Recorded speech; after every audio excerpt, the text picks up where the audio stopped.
আমার food blog বা daily blogging তোমাদের সাথে তো প্রত্যেকদিন শেয়ার করে থাকি। আজকে আমি তোমাদের সাথে শেয়ার করব আমার প্রফেশনের গল্প। আমি প্রফেশনালি একজন মেকআপ আর্টিস্ট। ছোটবেলা থেকে মেকআপের প্রতি আমার আলাদাই একটা টান রয়েছে, তাই যেটাকে ভালোবাসি সেটাকেই প্রফেশন হিসেবে বেছে নিয়েছি। গত রবিবার ছিল আমার একটি ব্রাইডাল বুকিং, গিয়েই কোনো টাইম ওয়েস্ট না করে সরাসরি লেগে পড়ি আমার কাজে। আর শুনে নি আমাদের ব্রাইড কিরকম লুক চাইছিল তার স্পেশাল ডেতে।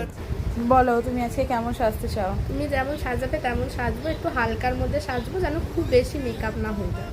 ঠিক তো শুনেই নিলে আমার ব্রাইড সমস্তটা আমার উপরেই ছেড়ে দিয়েছিল। আমার চ্যানেলে আমার প্রফেশন নিয়ে এর আগে কখনো কথা বলি বা হয়তো এর পরেও কোনোদিন কথা বলবো না, বাট কোনো মানুষ যদি নিজের স্পেশাল ডেটা বিশ্বাস করে আমাকে দিয়ে থাকে তাহলে সেটা আরো স্পেশাল করার দায়িত্ব অবশ্যই আমার। আজকাল ইউটিউব বা ফেসবুক খুললেই মেকআপ আর্টিস্টদের সাথে ক্লায়েন্টদের একটা তর্ক বিতর্ক বা কন্ট্রোভার্সি, আজকাল এইগুলো কোনো বড় ব্যাপার না। বাট যে মানুষটা আমাকে বিশ্বাস করে নিজের স্পেশাল ডেতে বুকিং করে রেখেছে, নিজের সব কাজ ফেলে রেখে তাকে টাইম দেওয়াটা অবশ্যই আমার দায়িত্ব। তো চলো তোমাদের সাথে কথা বলতে বলতে আমার ফুল মেকআপটা তো হয়েই এসছে, এবার আসি আসল ঘটনায়। আজকাল ঘরে ঘরে মেকআপ আর্টিস্ট, তাই স্বাভাবিকভাবেই ছোট মেকআপ আর্টিস্টদের বা বিগিনার্সদের মার্কেট ভ্যালু বা চান্সেস খুবই কম। বাট আমার মনে হয় বড় বড় মেকআপ আর্টিস্ট যারা টাকা নিয়ে ক্লায়েন্টকে ঠিকমতো সময় দেয় না বা ঠিকমতো সার্ভিস প্রোভাইড করে না, তাদের থেকে অবশ্যই একবার এই বিগিনার্সদের চান্স দেওয়া প্রয়োজন। আর এই ছিল আমার ব্রাইডের সেদিনকার ফুল লুক। তো আমার ব্রাইডের ফুল লুকটি তোমাদের কেমন লেগেছে অবশ্যই আমাকে কমেন্টে জানিও। আর এটা ছিল সেদিনকার আমার একটি ব্রাইডাল শুট। আমার এই মিষ্টি দিদির আমার কাছে সাজার খুব ইচ্ছা ছিল অনেক দিনের, তাই তাকে সাজানোর ফাঁকে তোমাদের সাথে একটু গল্পও করে নিলাম। খুব তাড়াতাড়ি রিয়েল ব্রাইডের ভিডিও অবশ্যই তোমাদের সাথে শেয়ার করব, তবে তার জন্য যাওয়ার আগে আমার চ্যানেলটি সাবস্ক্রাইব করে যেও। বাই।